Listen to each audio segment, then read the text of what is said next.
আজ থেকে ৫৩ বছর আগে বাংলাদেশ যখন স্বাধীন হয় তখন পাকিস্তান সেনাবাহিনী সমগ্র পাকিস্তানে বেশ কিছু প্রোপাগান্ডা ছড়িয়ে দেয়।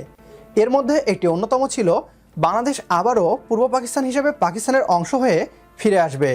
আর এই প্রোপাগান্ডাকে বাস্তব রূপ দিতেই अस्सलाम वालेकुम। आज बात करेंगे बांग्लादेश के बारे में। अब यहाँ पे पाकिस्तानी मीडिया जो है बांग्लादेश के बारे में बात कर रहा है। पाकिस्तानी मीडिया यहाँ पे बांग्लादेश की तारीफें कर रहा है। 1971 में जो बांग्लादेश पाकिस्तान से अलग हुआ था, आज वो बांग्लादेश पाकिस्तान से ग्रो हो चुका है। न सिर्फ बांग्लादेश पाकिस्तान से ग्रो हो चुका है, बल्कि भारत को भी बांग्लादेश से सारे शोबों में यहाँ पे पीछे छोड़ चुका है। और आज बांग्लादेश जो है पूरी दुनिया में एक मिसाल बन गया है और बांग्लादेश ने अपने लोगों को गुर्बत से निकाला। आज अमेरिका के अखबारों में भी ये चीज आ रही है कि अमेरिका को बांग्लादेश से सीखना चाहिए कि किस तरह से बांग्लादेश ने लोगों को गुर्बत से निकाला। जब पाकिस्तान और बांग्लादेश अलग हुए थे तो उस टाइम बहुत से लोगों ने बोला था कि बांग्लादेश ने बहुत बड़ी मिस्टेक कर दिया पाकिस्तान से अलग होकर और इसका सरवाइव करना मुश्किल होगा। लेकिन आज पाकिस्तान की अवाम, पाकिस्तानी मीडिया और भारत का मीडिया भी खास तौर पे इस बात को एक्सेप्ट कर रहे हैं कि बांग्लादेश आज तरक्की कर चुका है। आज बांग्लादेश का जो टका है पाकिस्तान को क्रॉस कर चुका है। तो बांग्लादेश ने पाकिस्तान से अलग होकर क्या खोया और क्या पाया, ये सारी डिटेल्स जानते हैं आज की इस वीडियो को स्टार्ट करते हैं। 3, 2, 1 एंड स्टार्ट।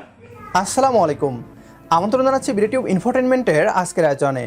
সাথে আছি আমি হাসানুল ইসলাম। আজ থেকে ৫৩ বছর আগে বাংলাদেশ যখন স্বাধীন হয় তখন পাকিস্তান সেনাবাহিনী সমগ্র পাকিস্তানে বেশ কিছু প্রোপাগান্ডা ছড়িয়ে দেয়। এর মধ্যে একটি অন্যতম ছিল বাংলাদেশ আবারও পূর্ব পাকিস্তান হিসেবে পাকিস্তানের অংশ হয়ে ফিরে আসবে। আর এই প্রোপাগান্ডাকে বাস্তব রূপ দিতেই পাকিস্তানের ইন্টেলিজেন্ট এজেন্সি স্বাধীনতার পর বেশ কিছু বছর বাংলাদেশে তাদের কার্যক্রম চালিয়েছিল। ওই যে কথায় আছে না, কিছু স্বপ্ন স্বপ্নেই সুন্দর।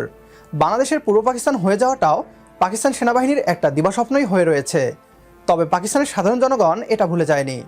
তারা আজ দেখছে তাদের সেনাবাহিনী যে পূর্ব পাকিস্তানকে নিয়ে বলেছিল এরা আমাদের ছাড়া টিকতে পারবে না, খেতে পাবে না, আরও অনেক কিছু, সেই দেশটির জিডিপি পাকিস্তান থেকে 30% বড় হয়ে গিয়েছে।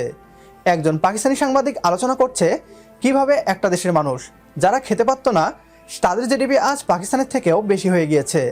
কি বলছে সেই পাকিস্তানি সাংবাদিক, আসুন তা দেখি।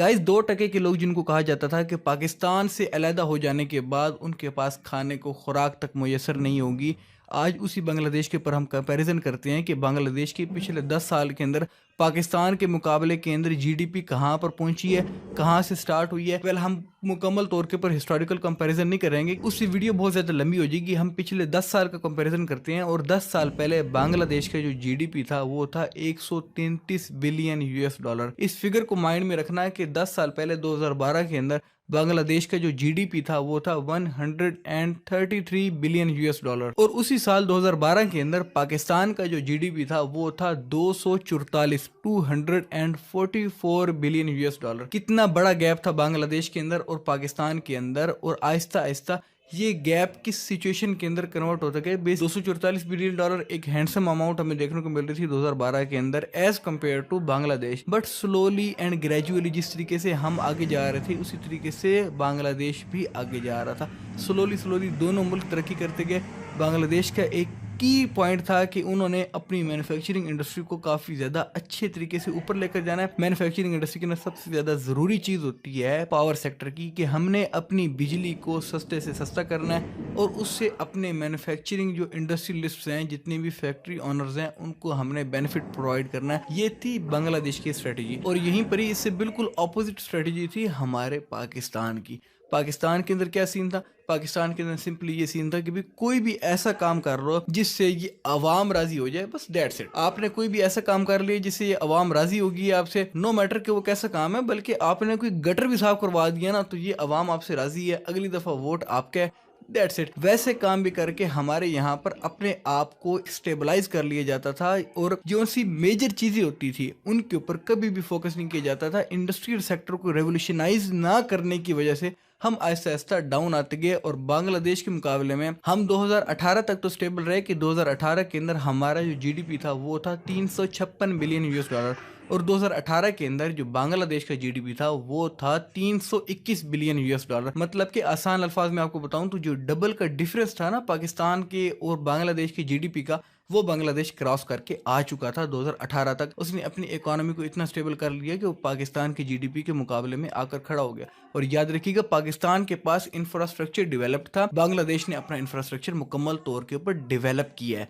ये एक बहुत बड़ा की पॉइंट है, ये बात ध्यान में रखिएगा। अब 2018 तक तो खाली बांग्लादेश जो है पाकिस्तान के बराबर तक पहुंचा है, लेकिन अभी भी डाउन था। बट सिचुएशन वहां पर तब्दील होती है जब बांग्लादेश पाकिस्तान को जीडीपी में क्रॉस कर चुका था, और वो था 2019 के अंदर बांग्लादेश का जो जीडीपी था वो पहुंच चुका था $351 के ऊपर, और वहीं पर पाकिस्तान का जीडीपी डाउन आकर $320 पर आ चुका था। ये बहुत ही बड़ी एक रैपिड ग्रोथ के साथ बांग्लादेश ऊपर जा रहा था कि उसके मुकाबले के अंदर इंडिया भी खास करके टेक्सटाइल सेक्टर के अंदर आ नहीं सक रहा था। टेक्सटाइल सेक्टर के अंदर बांग्लादेश इतना ऊपर जाता जा रहा था कि उसको कॉम्पीट करना बहुत ज्यादा मुश्किल हो चुका था। 2021 के अंदर जो पाकिस्तान का जीडीपी था वो था $346 बिलियन, और उसी टाइम के ऊपर जो बांग्लादेश का जीडीपी था वो था $416 बिलियन, और ये काफी ही एक अच्छा फिगर हमें देखने को मिला है। और आने वाले वक्त में बांग्लादेश ने और ज्यादा तरक्की हासिल करनी है। सिंपली उनके पास एक प्रॉब्लम आई थी कि उनको एनर्जी सेक्टर के अंदर क्राइसिस देखने को मिल सकता था, बट वो अपने क्राइसिस के मामलात आने से पहले ही IMF के पास पहुंच गए और वहां से बेल आउट प्लान ले आए, ताकि उनकी इंडस्ट्रियल सेक्टर को किसी भी किस्म के बहरान में ना जाना पड़े। और ये एक बहुत ही बड़ा मास्टर स्ट्रोक था उनकी तरफ।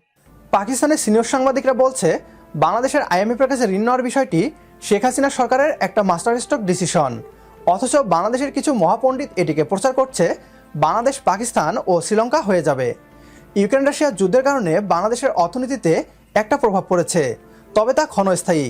আর বিপদ আসার আগেই বাংলাদেশ প্রস্তুতি নিয়ে ফেলেছিল, কিন্তু এই সিদ্ধান্তের প্রশংসা না করে উল্টো অপপ্রচার চালাচ্ছে একটি মহল।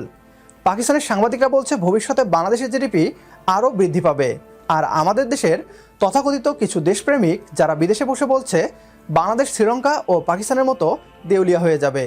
এদের উদ্দেশ্য যে কী এবং কেন বলছে তা হয়তো নতুন করে বলতে হবে না। এ নিয়ে আপনার গুরুত্বপূর্ণ মতামত কমেন্ট বক্সে জানিয়ে দিন আমাদের। সেই সাথে আগামী 10 বছর পর বাংলাদেশের জিডিপি আপনি কত ডলারে দেখতে চান সেটা জানাতেও ভুলবেন না।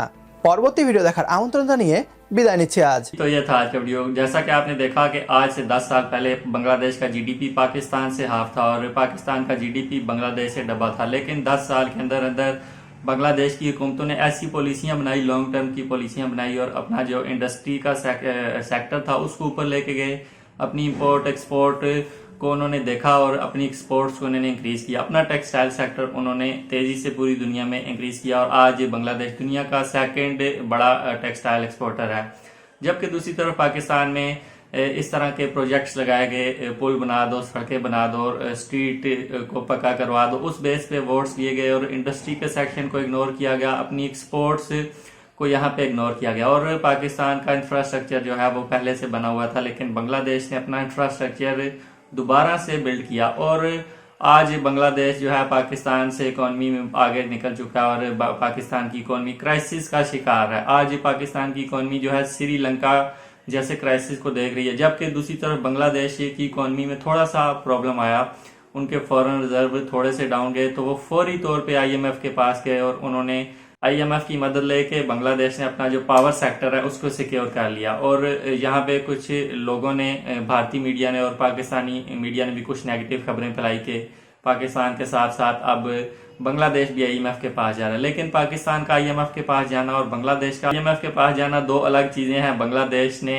अपनी फॉरेन रिजर्व को स्टेबल किया और अपने पावर सेक्टर को सिक्योर किया, जबकि पाकिस्तान जो है अपने कर्जे उतारने के लिए यहाँ पे IMF के पास जाता है। तो आज जमीन आसमान का यहाँ पे फर्क नजर आ रहा है बांग्लादेश की इकोनॉमी और पाकिस्तान की इकोनॉमी में। इसके साथ साथ भारत को भी बहुत से सेक्टर्स में बांग्लादेश ने पीछे छोड़ दिया। और आज जो लोग यहाँ पे प्रोपेगेंडा करते थे कि बांग्लादेश पाकिस्तान से अलग होकर कभी सरवाइव नहीं करेगा, आज उन लोगों के मुंह पे एक तमाचा मारा गया है बांग्लादेश के लोगों की तरफ से, बांग्लादेश हुकूमत की तरफ से, और तेजी से ग्रो यहाँ पे बांग्लादेश कर रहा है। उम्मीद करते हैं बांग्लादेश इसी तेजी से ग्रो करे और बाकी एशियन कंट्रीज को और स्पेशली पाकिस्तान को इकोनॉमी क्राइसिस से निकाला जाए और बांग्लादेश के फुट स्टेप्स पे चला जाए और शेख हसीना जैसा कोई लीडर जो है वो पाकिस्तान में आए, जिस तरह इमरान खान को पाकिस्तान में सपोर्ट किया जा रहा है। और उम्मीद करते हैं बांग्लादेश भी और तेजी से ग्रो करे। आप क्या सोचते हैं, क्या रीजन है कि आज बांग्लादेश की इकोनॉमी पाकिस्तान को क्रॉस कर गई है और जबकि पाकिस्तान की इकोनॉमी दिन ब दिन डाउन जाती है? वो कौन सी रीजंस हैं जिनकी वजह से पाकिस्तान इस क्राइसिस का शिकार है। अपनी राय से मुझे कमेंट्स में आगाह करें। वीडियो अच्छी लगी तो लाइक करें। मिलते हैं नेक्स्ट वीडियो में। अल्लाह हाफिज।